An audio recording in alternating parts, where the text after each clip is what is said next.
नमस्कार, मैं हूं कैलाश जोशी और आप देख रहे हैं network10tv.com। आज हमारे साथ खास मेहमान हैं रायपुर विधानसभा क्षेत्र के विधायक आदरणीय उमेश शर्मा काऊ जी हमारे साथ हैं। और आज हम उनसे जानते हैं रायपुर विधानसभा के बारे में।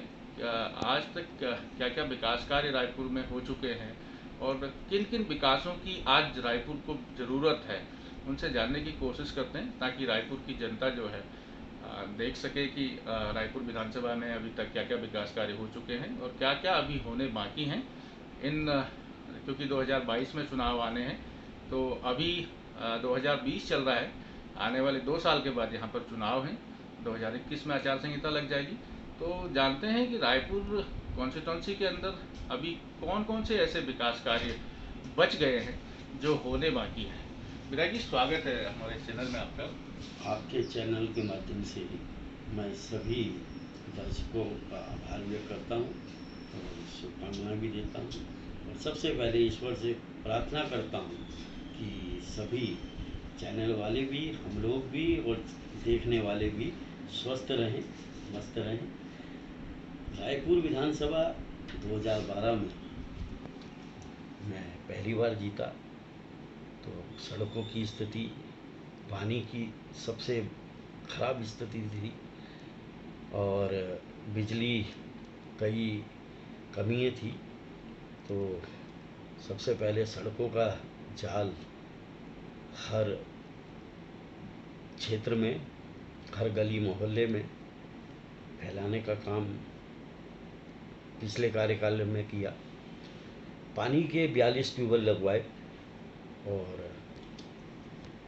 बिजली के लिए 2 बिजली घर, एक तो रिंग रोड में ही बना है और एक सरदारा रोड पे। और जो हमारा ये बिजली भर रायपुर में स्पोर्ट्स कॉलेज में था, उसका उच्चीकृत करने का काम किया। वो बहुत बड़ी जो उपलब्धि थी, वो आईआईपी में 132 केवी का ट्रांसफार्मर, मतलब बिजली घर, जो अभी 1 साल पहले ही बन के तैयार हुआ। दोनों फ्लाईओवर हो, चाहे हरिद्वार रोड वाले हों मोकमपुर में, या हमारे अजयपुर बाईपास, कई पुल का निर्माण रायपुर विधानसभा क्षेत्र में। अक्सर बरसाती नालियों में लोग बह जाते थे, लाटपुर में या नाला पानी में, राव में, तो उनसे निजात मिली है, पुल बन गए हैं। एक पुल अभी अधूरा है, ये जो दुल्हनी नदी पे बन रहा है, सतपाल महाराज जी की नर्सरी के पास, और अपेक्षा की जाती है कि चुनाव से पहले वो तैयार हो जाएगा। इसके अतिरिक्त पूरे क्षेत्र में सभी तरह के, सबसे बड़ा काम जिस पे मैंने सबसे ज़्यादा अपनी निधि खर्च की है, वो हाई टेंशन हटाने की। 33 केवी, 11 केवी बहुत बड़ी समस्या थी। बहुत दुर्घटनाएं छतों के ऊपर से जो हाई टेंशनें जा रही थी, उनको हटाने का जो मेरे ये 4 साल पहले के और 3 साल, इसमें करीब 3.5-4 करोड़ के काम केवल इसी काम के लिए किए गए हैं। और आने वाले समय में मैं स्पोर्ट्स कॉलेज के पास जो हमारा सीएससी सेंटर है स्वास्थ्य के, उसका उच्चीकरण करने का मेरा प्रयास है। क्योंकि हमारा चाहे माल देवता से ऊपर वो मेरा क्षेत्र भी ना हो, जो टिहरी विधानसभा का क्षेत्र है ज़िले का, और हमारा डोईवाला विधानसभा का क्षेत्र थानो वगैरह, उन सब के लिए ये स्वास्थ्य केंद्र सबसे महत्वपूर्ण है। और जैसे दून हॉस्पिटल और मेडिकल कॉलेज में चले गया, तो ये ज़रूरी है कि हमारे जो यहाँ उच्चीकरण हो और सभी सुविधाएं वहाँ उपलब्ध हों। इसके बाद एक और मेरा काम जो है बड़ा मैं मानता हूँ, वो है कि लाटपुर क्षेत्र में जो 100 साल पुरानी बांदल की पानी की, गंदे पानी की सप्लाई है, उससे वहाँ पर हर घर में नल का पानी मिले। लगभग 2 बार मुख्यमंत्री जी ने भी घोषणा की है। उम्मीद है कि इस बार वो भी पूरा होगा। और जो अभी नए निगम में सम्मिलित हुए हैं, पुराने क्षेत्रों में तो सीवर आ गया, लेकिन जैसे लाटपुरी है, नेहरू ग्राम है, डोभाल चौक है, और रायपुर है, मियांवाला तुनवाला है, ये जो रांझावाला है, ये जो क्षेत्र हैं, या हमारे सहजधारा के क्षेत्र हैं, वहाँ भी सीवर की व्यवस्था करने का मेरा कार्यक्रम चल रहा है।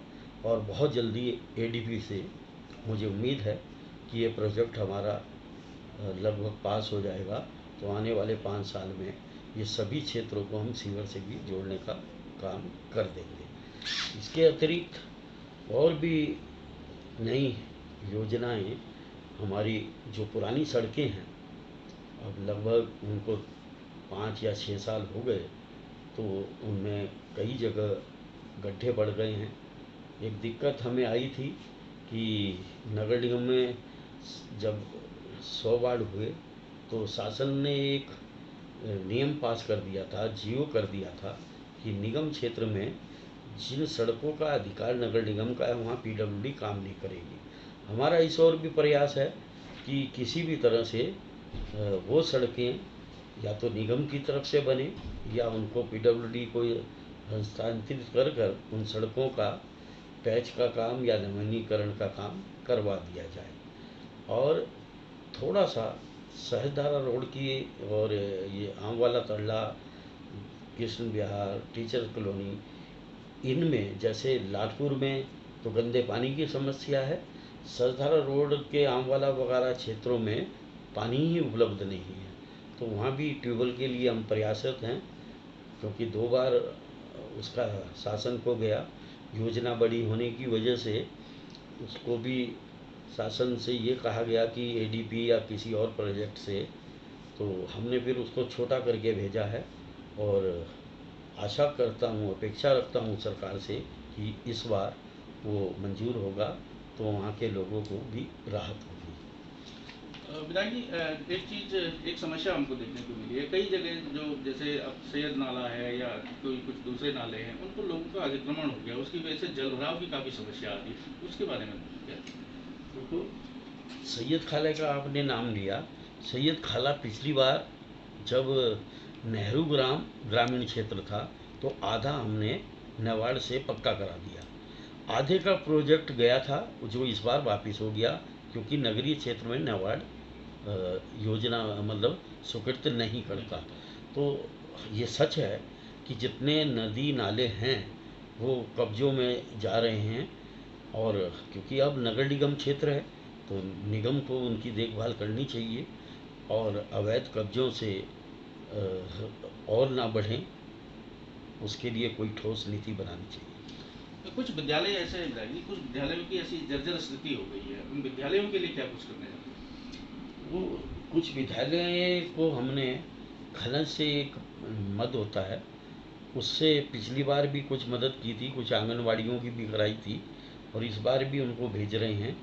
और बाकी सरकार की अब नई शिक्षा नीति आई है, उसके तहत आने वाले समय में किस तरह क्या प्रबंध होंगे, क्योंकि जो संज्ञान में ऐसा है कि सरकार निर्णय ले रही है कि जो सरकारी स्कूल हैं, पंचायत मतलब प्राइमरी वगैरह के, वो 5 किलोमीटर दायरे में एक ही हो। और उसमें अभी मैं पूरी बात तो नहीं कह सकता, वैसे तो ये अच्छा नहीं लगता कि एक छोटा बच्चा 5 किलोमीटर दूर जाए। ये तो शिक्षा तो सबका अधिकार है और सुलभ होना चाहिए, लेकिन जो भी नई शिक्षा नीति है उसको देख के क्या हमारी सरकार करने जा रही है, तो तब उस पर मैं बता पाऊँगा कि हमारे शिक्षण संस्थान जो है उनका आने वाले समय में क्या भविष्य होगा। एक योजना मोदी जी ने चला रखी है विधायक जी, हर घर जल हर घर नल वाली जो योजना है, उसका कितना लाभ आपके विधानसभा क्षेत्र में मिलने जा रहा है? मैंने अभी बात की कि ये सारी योजनाएं ग्रामीण हैं, हर घर ये जो जल वाला है ये ग्रामीण क्षेत्रों में है। तो हमारा तो अब 95 क्या 98% क्षेत्र नगर निगम में हो गया। नगर निगम में ये योजना लागू नहीं है। अच्छा, 2022 के लिए कौन कौन सा ऐसे ऐसे विकास कार्य प्राथमिकता में आपकी रहेंगे, क्योंकि 2022 अब नज़दीक है और सरगर्मियां तेज हो चुकी हैं, तो 2022 के लिए ऐसे कौन से मुद्दे आपने सर्च करके रखे हैं जो जनता के बीच लेके आना चाहते हैं? वैसे तो जनता का अपार अपार सहयोग आपके साथ रहता है, और ये माना जाता है कि उत्तराखंड की राजनीति में देहरादून में उमेश शर्मा काऊ जो है वो एक बड़ा चेहरा है, बड़ा नाम है और पब्लिक के बीच बहुत अच्छी पैठ है। तो 2022 के लिए कौन से ऐसे मुद्दे होंगे जो जनता के बीच लेके आएंगे विकास कार्य को लेकर? मैंने 2 चीज़ें अभी बताई। सबसे पहले तो जो सड़कें हमने 5-6 साल पहले, जो आंतरिक सड़कें हैं, मेन सड़कें तो आप देख ही रहे हैं अच्छी हैं, लेकिन जो गली मोहल्लों के अंदर की सड़कें हैं उनकी स्थिति अच्छी नहीं है। मैं प्रयास करूंगा कि चुनाव से पहले आंतरिक सड़कों के अगर गड्ढे हैं या उनके नवीनीकरण के काम हों। और दूसरा मैंने अभी जो बताया कि ये लाटपुर वाला जो गंदे पानी की समस्या है वो भी तब तक हल हो जाए। और तीसरा, सचधारा रोड पे जो हमारी पानी की समस्या है वहाँ हमारे 2-3 ट्यूबवेल मुख्यमंत्री की घोषणा में जा रहे हैं, अगर वो भी पूरे हो जाएंगे तो सबसे बड़ा हमारा जो CSC सेंटर न, ये स्वास्थ्य केंद्र जो है प्राथमिक, तो इसका अगर उच्चीकरण होगा ये भी हमारे क्षेत्र के लिए बड़ी उपलब्धि होगी।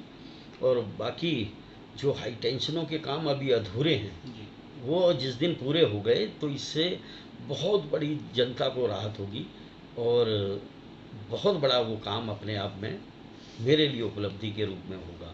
तो मैं प्रयास करूंगा कि चुनाव से पहले ये सब हो जाए, सभी सड़कों जहाँ भी गड्ढा है वो गड्ढे मुक्त हो जाएं, सभी क्षेत्रों में पेयजल की सुविधा हो जाए और जो गंदा पानी है या पानी नहीं है वहाँ पानी उपलब्ध हो जाए। जो हाई टेंशनें हैं हमारी, क्योंकि हमें बिजली की अब कमी नहीं, सभी क्षेत्रों में बिजली उपलब्ध है। मेन जो सबसे बड़ा काम था वो यही है कि जो पुराने घर बने हैं उनके ऊपर से हाई टेंशनें गई हैं और लगभग वो करीब करीब सभी जगह की हाई टेंशनों के लिए पैसा मैं दे चुका हूँ। विभाग द्वारा काम करना है, वो लगभग जल्दी से ये बरसात के बाद पहली प्राथमिकता मेरी यही होगी कि वो हाई टेंशनें हट जाएं।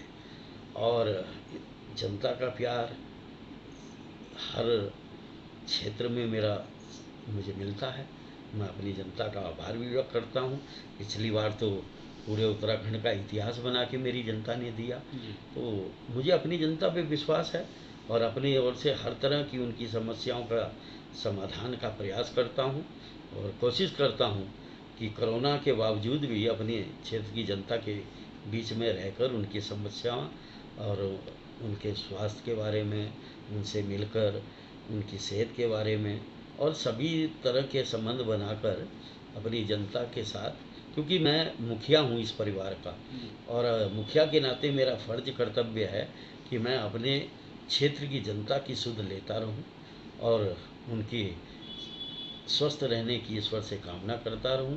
और सबसे अनुरोध भी करूंगा कि ये ऐसी महामारी है जिसका आज तक अभी तक कोई उपाय नहीं हो पाया, तो अपनी सभी क्षेत्र के वासियों से मेरा अनुरोध है कि अपने स्वास्थ्य का स्वयं ध्यान रखें। हमें अपनी रक्षा स्वयं करनी है। हम स्वस्थ रहेंगे, मस्त रहेंगे, मिलते रहेंगे और काम सब हम करते रहेंगे। तो ये थे रायपुर विधानसभा क्षेत्र के विधायक उमेश शर्मा काऊ जी। आपने देखा कि किस तरीके से उन्होंने विकास कार्यों की चर्चाएं आपके बीच की, क्या क्या विकास कार्य किए हैं, क्या उनकी प्राथमिकताएं हैं, उसके बारे में बताया। अगले एपिसोड में फिर हम मिलेंगे किसी नए शख्स के साथ। तब तक के लिए धन्यवाद। वीडियो जर्नलिस्ट रमन जायसवाल के साथ मैं कैलाश जोशी, देहरादून।